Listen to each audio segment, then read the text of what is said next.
اگر تم سچا ایمان رکھتے ہو تو پھر آزمائش بھی ہوگی. اللہ کریم قرآن میں فرماتا ہے وَلَيَعْلَمَنَّ اللَّهُ الَّذِينَ صَدَقُوا وَلَيَعْلَمَنَّ الْكَاذِبِينَ. اللہ تبارک و تعالیٰ ضرور آزمائے گا سچا کون ہے اور جھوٹا کون. مصیبتیں آئیں گی، آندھیاں آئیں گی، لیکن جمے رہو، ڈٹے رہو. اللہ رب العزت سے کبھی بھی اپنا رشتہ نہ توڑو. اور جو تمہارے اندر ایمان ہے، توکل اور یقین ہے، ذرا برابر بھی فرق آنے نہ پائے. آج نہیں قبول ہوئی کل ہوگی، کل نہیں قبول ہوئی پرسوں ہوگی، کبھی نہ کبھی تو دعا قبول ہوگی.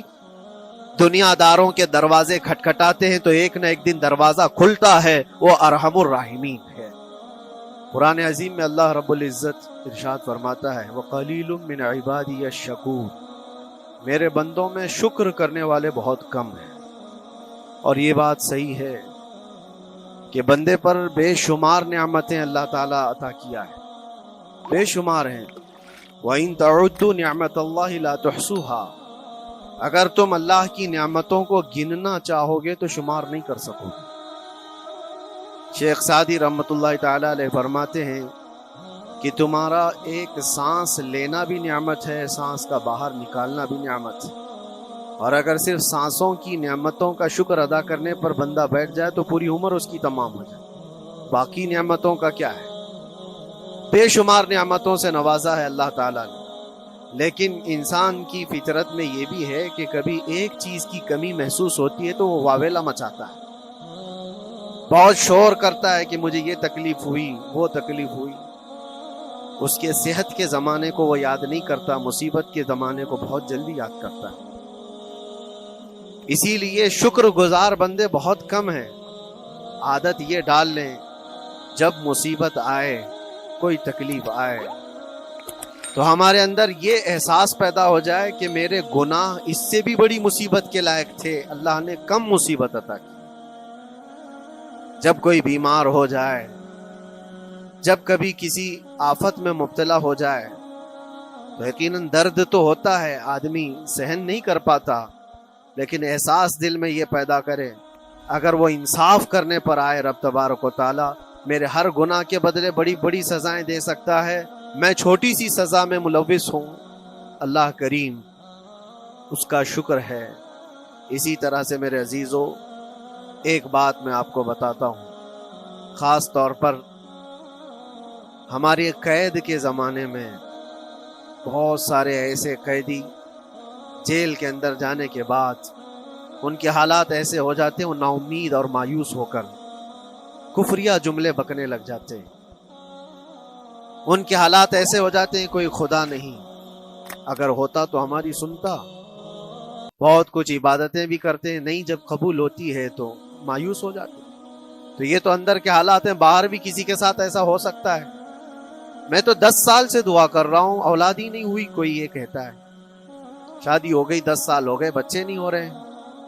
کوئی یہ کہتا ہے کہ میری بیٹی کا رشتہ ہی نہیں ہو رہا، ہر وظیفہ کر لیا، ہر دعا کر لیا، پھر یہاں سے نا امیدی، نا شکری.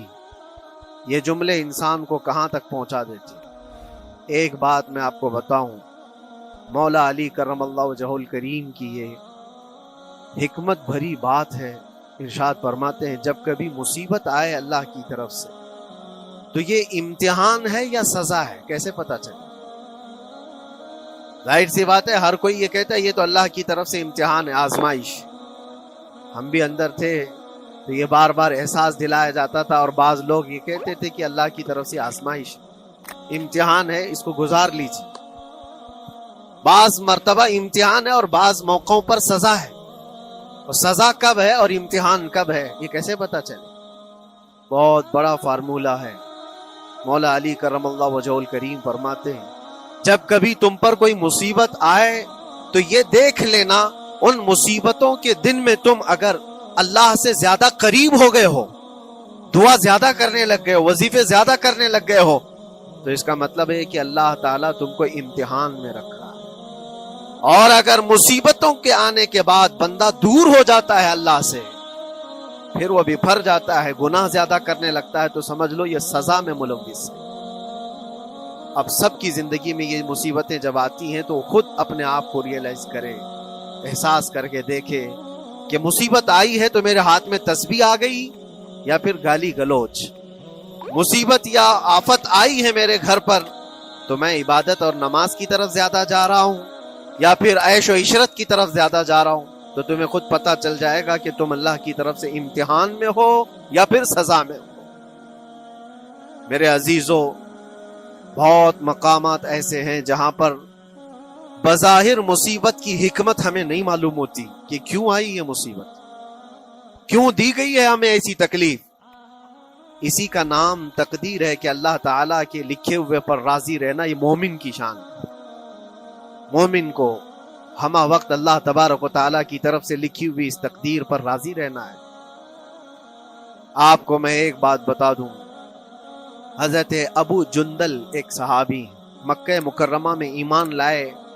رسول پاک صلی اللہ تعالیٰ علیہ وسلم جب ابھی مکہ میں تھے, اس وقت غریب صحابہ کو کفار مکہ, مشرکین مکہ کس طرح سے پکڑ کر مارتے تھے, کیسے کیسی سزائیں دیا کرتے تھے.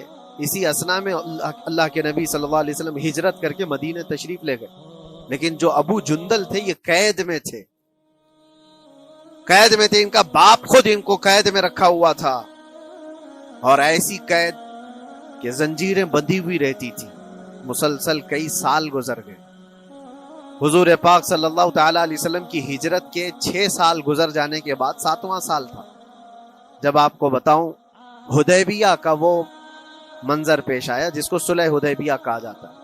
تقریباً 1400 صحابہ کے ساتھ رسول کریم صلی اللہ تعالی علیہ وسلم عمرہ کرنے کے لیے آئے. لیکن اس وقت مکہ کے کفار و مشرکین مکہ سے تقریباً 35 کلومیٹر باہر دور آپ کا راستہ روک لیا. کہا ہم آپ کو عمرہ کرنے نہیں دیں گے, آپ کے اصحاب کو, آپ کے صحابہ کو ہم مکہ میں انٹر ہونے نہیں دیں گے. جنگ جیسی نوبت آ گئی تھی. لیکن حضور پاک صلی اللہ تعالی علیہ وسلم اور صحابہ احرام پہن کر کے عمرہ کرنے کے لیے آئے.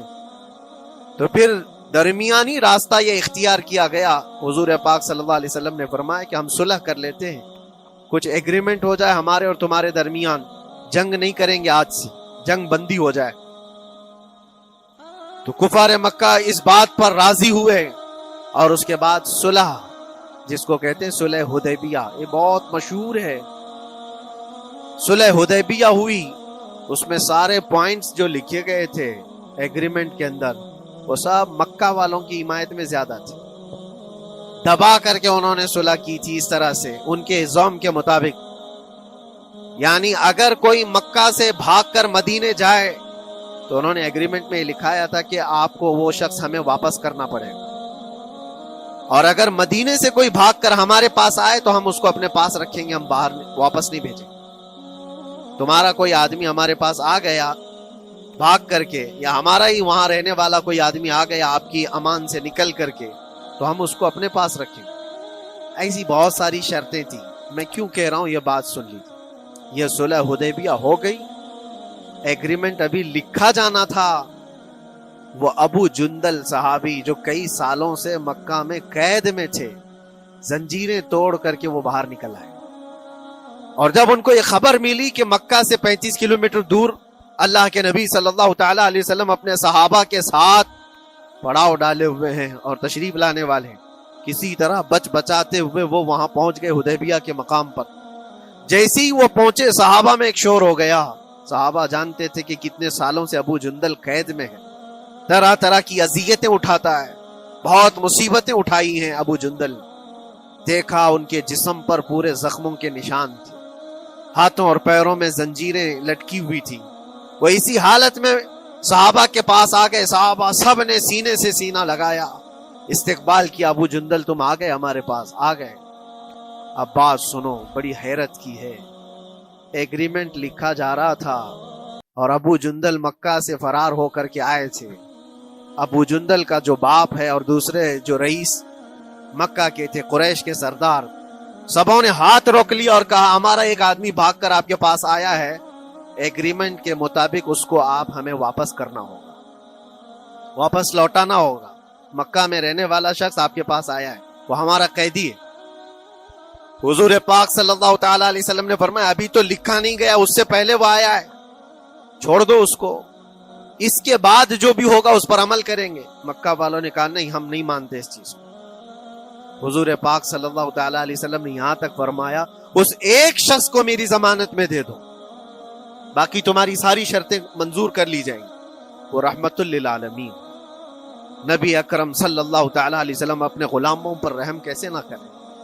جب ان حالات میں دیکھا ابو جندل کو تو صحابہ بھی حضور کے پاس آئے اور کہا یا رسول اللہ صلی اللہ علیہ وسلم صلح کیوں کر رہے ہیں؟ ان کے ساتھ جنگ کریں گے ہم نے بدر میں، احد میں، خندق میں ان کے ساتھ جو مقابلے کی ہمیں تجربہ ہے، ہم ان کے پرخچے اڑا دیں گے، آپ اجازت دیں ہم جنگ کریں گے۔ اللہ کے نبی فرماتے ہیں میں جو دیکھ رہا ہوں وہ تم نہیں دیکھ رہے ہو، اللہ کا حکم نہیں ہے جنگ کرنے کا، صلح ہے۔ صلح ہو گئی، لکھا جا رہا تھا، اور یہ ابو جندل آئے۔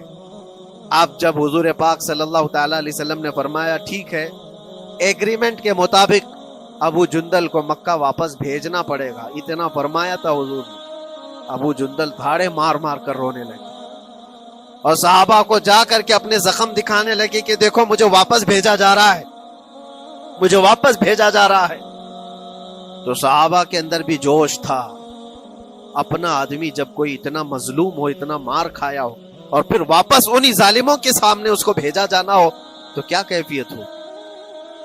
تو وہ ابو جندل سارے صحابہ کے بیچ میں چھپ چھپاتے ہوئے رو رہے تھے۔ اللہ کے نبی صلی اللہ علیہ وسلم تشریف لائے اور فرمایا ابو جندل میں کہہ رہا ہوں واپس چلے جاؤ، واپس جاؤ، مکہ جاؤ۔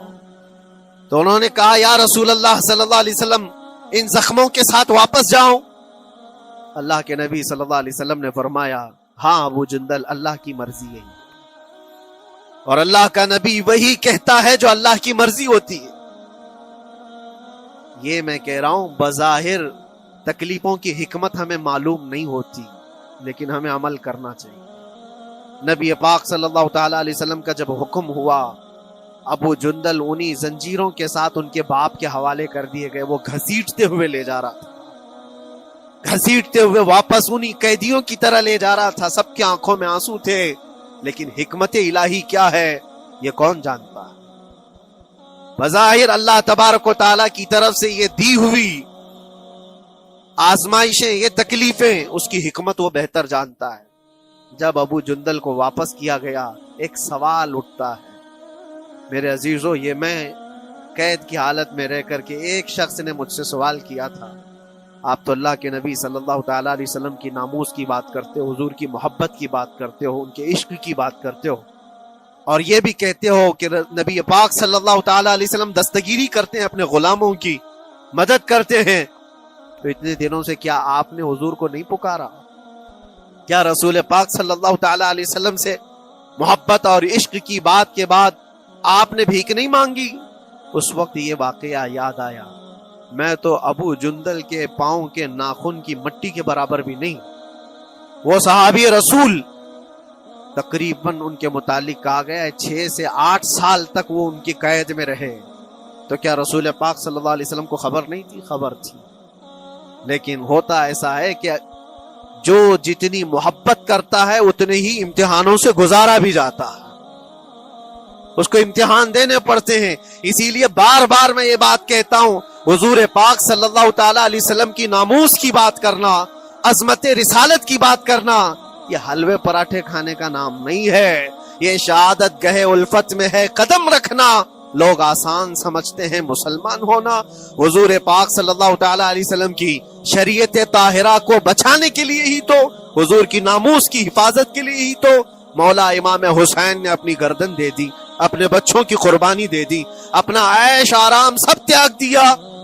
یہ ساری قربانیوں کے بعد ہی اس امتحان سے بندہ نکلتا ہے۔ وہ امام احمد بن حنبل جن کے سینے میں 5 لاکھ حدیثیں محفوظ تھی، رسول پاک صلی اللہ علیہ وسلم کی 5 لاکھ حدیثوں کے حافظ، لیکن بغداد کے ظالم حکمرانوں نے ان کو ننگی پیٹھ پر کوڑے مارے ہیں، پہلی مرتبہ 100 کوڑے، دوسری مرتبہ پھر 100 کوڑے، تیسری مرتبہ پھر 100 کوڑے، اتنے میں تو آدمی مر جاتا ہے۔ امام احمد بن حنبل کی پیٹھ جھک گئی تھی۔ میرے عزیزو، یہی ہے جس کو ہم کہہ رہے شہادت گہے الفت میں ہے قدم رکھنا۔ اگر تم سچا ایمان رکھتے ہو تو پھر آزمائش بھی ہوگی۔ اللہ کریم قرآن میں فرماتا ہے وَلَيَعْلَمَنَّ اللَّهُ الَّذِينَ صَدَقُوا وَلَيَعْلَمَنَّ الْكَاذِبِينَ۔ اللہ تبارک و تعالیٰ ضرور آزمائے گا سچا کون ہے اور جھوٹا کون۔ مصیبتیں آئیں گی، آندھیاں آئیں گی، لیکن جمے رہو ڈٹے رہو, اللہ رب العزت سے کبھی بھی اپنا رشتہ نہ توڑو, اور جو تمہارے اندر ایمان ہے, توکل اور یقین ہے, ذرا برابر بھی فرق آنے نہ پائے. آج نہیں قبول ہوئی کل ہوگی, کل نہیں قبول ہوئی پرسوں ہوگی, کبھی نہ کبھی تو دعا قبول ہوگی. دنیا داروں کے دروازے کھٹکھٹاتے ہیں تو ایک نہ ایک دن دروازہ کھلتا ہے, وہ ارحم الراحمین ہے, وہ ارحم الراحمین ہے, دروازے کھولتا ہے, لیکن وہ بہتر جانتا ہے کس وقت دروازہ کھلنا چاہیے. ہم اپنی مرضی کے مطابق رب کو نہیں چلا سکتے, مولا تعالیٰ جیسا چاہے ہمیں ویسا چلنا چاہیے. ایک بات اور میں بتا دوں سید, یہ تو دوسرے لوگوں کی بات ہے جس میں ہمارے قصور ہیں, ہمارے جرم ہیں, ہمارے گناہ ہیں, جس کی وجہ سے مصیبتیں آئیں گی, لیکن اللہ کے نبی کا کوئی گناہ نہیں ہوتا. جو نبی ہوتے ہیں وہ معصوم ہوتے ہیں. سیدنا یوسف علیہ الصلوۃ والتسلیم اللہ کے نبی ابراہیم علیہ السلام کے بیٹے اسحاق علیہ السلام, اسحاق علیہ السلام کے بیٹے یعقوب علیہ السلام, یعقوب علیہ السلام کے بیٹے یوسف علیہ السلام, جن کی نسل میں انبیاء کرام جو پورا خاندان نبوت کا ہے, وہ یوسف علیہ السلام کن کن مقامات سے گزارے گئے. پہلے بھائیوں نے کنویں میں پھینک دیا, اور اس کے بعد اس زہریلے کنویں سے وہ نکالے گئے. جنگل میں کوئی نہیں تھا جب ان کے بھائیوں نے کنویں میں پھینکا تھا. اس وقت ایک قافلہ جا رہا تھا, انہوں نے ڈول ڈال کر کے نکال لیا اور پھر لے کر کے گئے. یہاں سے کنویں سے تو نکالے, لیکن آگے کی زندگی کیا ہے؟ مصر کے بازار میں لے جا کر قافلے والوں نے بیچ دیا. یوسف علیہ السلام پھر خریدے گئے. کس کے ہاں؟ عزیز مصر, بادشاہ مصر کے گھر میں, اور وہاں پر زلیخا آپ پر فدا ہوئی. پھر آپ پر الزام بھی لگایا گیا, اور اس الزام کی بنیاد پر آپ کو جیل بھیجا گیا. اللہ کے نبی کے دامن پر پیوند تو ہو سکتا ہے, دھبا نہیں ہوتا. کسی گناہ کا تصور بھی وہ نہیں کرتے, وہ معصوم ہوتے, لیکن بغیر کسی قصور کے, بغیر کسی جرم کے آپ کو جیل بھیجا گیا. یوسف علیہ الصلوۃ والتسلیم جیل جب گئے, وہ نبی ہو کر کے, اور اس کے بعد دن کٹتے رہے. دن کیسے, ہفتے کیا, مہینے کیا, سال. یوسف علیہ الصلوۃ والتسلیم کے 7 سال گزر گئے.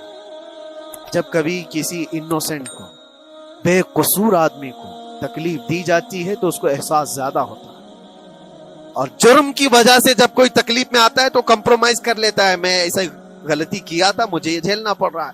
لیکن جس کا جرم ہی نہیں, نہ کردہ گناہ کی سزا جب دی جاتی ہے, بندہ بہت بکھر جاتا ہے, ٹوٹ جاتا ہے. لیکن وہ اللہ کے نبی تھے, توکل کیسا تھا, یقین کیسا تھا, صبر کے ساتھ نکالے. لیکن ایک بہت پیاری بات ہمیں ملتی ہے میرے عزیزوں, وہاں قیدی اور بھی تھے, اور یوسف علیہ السلام کو اللہ تعالیٰ نے ایک معجزہ عطا کیا تھا. وہ خوابوں کی تعبیر سچی بتاتے تھے. خواب کی تعبیر ہوا کرتی ہے, جو بھی خواب دیکھتا ہے آدمی اس میں اشارہ ہوتا ہے اللہ کی طرف سے. تو 2 قیدیوں نے خواب دیکھا تھا, یہ قرآن پاک کے سورہ یوسف میں پورا موجود ہے, 12ویں پارے. 2 قیدیوں نے خواب دیکھا, اپنا خواب انہوں نے بیان کیا یوسف علیہ السلام کو. ایک قیدی نے دیکھا کہ وہ سر پر روٹیاں رکھ کر کے لے جا رہا ہے اور پرندے نوچ کر کھا رہے. دوسرے نے دیکھا کہ وہ انگوروں کو نچوڑ کر کے اس کے رس پی رہا ہے. تو انہوں نے بتایا یوسف علیہ السلام کے پاس, ایسا ہم نے خواب دیکھا ہے, اس کی تعبیر کیا ہو سکتی ہے؟ سیدنا یوسف علیہ السلام فرماتے ہیں, میں دونوں کے خواب کی تعبیر بتاؤں گا, لیکن اس میں سے ایک بندہ, اس سے آپ نے کہا تو وعدہ کر کے میرا بھی کام کرے گا, میرا بھی ایک کام ہے تو کرے گا. 7 سال گزر گئے تھے. جو بادشاہ مصر تھا وہ بھی بدل چکا تھا, جس نے قید میں ڈالا تھا وہ ختم ہو گیا, دوسرا آیا, تیسرا آیا, جو بھی آیا, لیکن حکومت بدلی ہوئی تھی.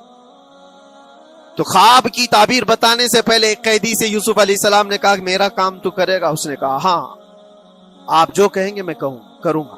تو سنو, تعبیر یہ ہے, جس کے سر پر روٹیاں رکھی ہوئی اور کوے کھا رہے تھے یا پرندے کھا رہے تھے, اس کی تعبیر یہ ہے کہ عنقریب تجھ کو موت کی سزا سنائی جائے. وہ غمگین تھا.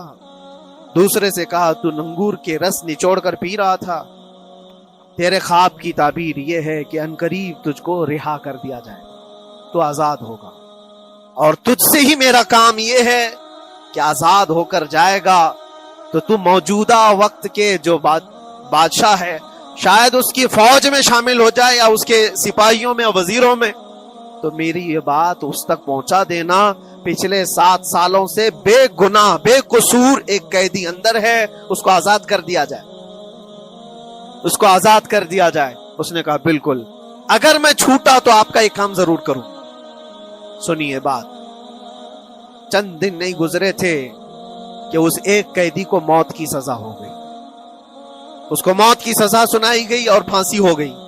دوسرا یہ جو قیدی جس کو آپ نے رہائی کی خوشخبری دی تھی، اس کی بھی رہائی کی خوشخبری آ گئی، وہ آزاد ہو گیا۔ لیکن قرآن پاک میں ہے، آزاد ہو کر جب جاتا ہے آدمی تو پچھلا بھول جاتا ہے۔ اکثر ایسا ہی ہوتا ہے، کیا جیل کے دوست کون تھے کیا تھے کچھ پتا نہیں، اور آدمی تو یہ سوچتا ہے دوبارہ کبھی ادھر کے دروازے کو بھی نہ دے۔ آیا اور بھول گیا، یوسف علیہ السلام نے جو کام دیا تھا وہ بھول گیا، یہاں تک کہ قرآن میں اللہ فرماتا کئی سال گزر گئے، 1-2 دن نہیں، سالوں گزر گئے، اور وہ بادشاہ کی فوج میں شامل تھا یا بادشاہ کے مصاحبین میں شامل تھا، قریبی لوگوں میں۔ ایک زمانے کے بعد مدت ہوئی، اور اس وقت سوچیے آپ کتنا وقت حضرت یوسف علیہ السلام نے کاٹا ہوگا۔ ایک دن آپ بے اختیار رو پڑے اللہ کی بارگاہ۔ یہ میں آپ کو بتا رہا ہوں، کبھی کبھار انسانی فطرت کا تقاضا ہے، اللہ تبارک و تعالیٰ کی بارگاہ میں رو پڑے اور کہا اے رب العالمین، اے ارحم الراحمین، یہ دن کب ختم ہوں گے؟ یہ جس طرح سے مجھے جیل کی سلاخوں کے پیچھے بند کیا گیا ہے، ان مصیبتوں سے کب آزادی ہوگی میرے مولا یا ارحم الراحمین؟ جواب رب تعالیٰ کی طرف سے آئے، یہ ہمارے اور آپ کی بات نہیں ہے، یہ اللہ کے نبی کی بات ہے۔ اب سنو، یوسف علیہ السلام کو جواب آیا، اے یوسف، جب تجھے جیل سے نکلنا ہی تھا، تجھے باہر جانا ہی تھا، تو دنیا کے بادشاہ کے پاس سامنے کیوں ریکویسٹ رکھا، میرے سامنے رکھ دیا ہوتا۔ اللہ اکبر، یہ توکل کا اعلیٰ درجہ ہے۔ اتنی مصیبتوں کے بعد بھی تم نے اس سپاہی کو کیوں اپنا قاصد بنا کر بادشاہ کے سامنے بھیجا کہ میری آزادی ہو جائے؟ یوسف علیہ السلام بہت روئے، سجدے میں گر کر کے مولا مجھے معاف کر دے، اور میرے ہر شے کا تو مالک ہے، اب میں زندگی بھر قید میں رہوں یا آزاد رہوں یہ تیری مرضی پر ہے۔ میرے عزیزو، پھر یوسف علیہ السلام کے ساتھ کیا ہوا؟ بادشاہ نے خود ایک خواب دیکھا اور وہ پریشان تھا، خوابوں کی تعبیر کوئی بتا نہیں رہا تھا۔ تب اس قیدی کو چھوٹے ہوئے کو یاد آئی بات کہ جیل میں ایک آدمی ہے جو سچی تعبیر بتاتا ہے۔ پھر اس نے بادشاہ سے کہا ایک قیدی بہت شریف اور صالح ہے، وہ سچی تعبیر بتائے گا، آپ کہے تو میں اس کو لے آؤں۔ اور اس نے مجھے یہ کہا بھی تھا کہ اس کو آزاد کرنا ہے، آپ کے پاس ریکویسٹ رکھنی ہے کہ وہ بے قصور قید میں ہے۔ بادشاہ نے معلومات حاصل کی اور اس کے بعد پروانہ دے دیا کہ اس قیدی کو آزاد کیا جائے جس کو بے قصور رکھا گیا، اور میرے خواب کی تعبیر بتائی جائے۔ یوسف علیہ الصلوۃ والتسلیم کو لوگ آئے لینے کے لیے۔ اب یہاں منظر اور ہے میرے عزیز، کہا کہ بادشاہ نے خواب دیکھا، اس کی تعبیر بتائی۔ آپ نے تعبیر تو بتا دی کہ کیا ہونے والا ہے اگلے 7 سالوں میں بادشاہ کے ساتھ، یہ ساری تعبیر بتائی، لیکن جب آزاد کرنے کی بات آئی تو آپ نے کہا رہنے دو، اب مجھے قید میں رہنے دو، اس لیے کہ آپ کو یہ احساس ہوگا کہ میں بادشاہ کے پاس کیوں رکھا ہے اس مقدمے میں۔ لیکن بعد میں بادشاہ اور اس کے مصاحبین اور اس کے وزیر آپ کو اصرار کرتے ہوئے لے گئے اور لے جا کر کے سیدھے وزیر اعظم کے تخت پر بٹھا دی، سیدھے وزیر اعظم کے تخت پر بٹھا دیا۔ پھر رب تبارک و تعالیٰ نے فرمایا اے یوسف، جب تک ہم چاہیں تب اندر رہے گا آدمی، اور جب ہم چاہ لیں باہر تو پھر اپنی مرضی سے کوئی اندر بھی نہیں دے سکتا۔ حقیقت ہے میرے عزیزو، جب مصیبتوں کے ختم ہونے کا وقت آئے پھر پوری دنیا کھڑی ہو کر کے بھی تم کو مصیبت نہیں دے سکتی، تکلیف نہیں دے سکتی۔ اور رب تبارک و تعالیٰ نے فرمایا وَإِن يَمْسَسْكَ اللَّهُ بِضُرٍّ فَلَا كَاشِفَ لَهُ، اگر تم کو اللہ کی طرف سے کوئی مصیبت آئے تو کوئی اس کو ہٹانے والا نہیں ہے. وَإِن يَمْسَسْكَ اللَّهُ بِخَيْرٍ فَلَا رَادَّ لِفَضْلِهِ, اور اگر اللہ تبارک و تعالیٰ کوئی بھلائی کسی بندے کو دے دے تو دنیا کی کوئی طاقت اس کو روک بھی نہیں سکتی.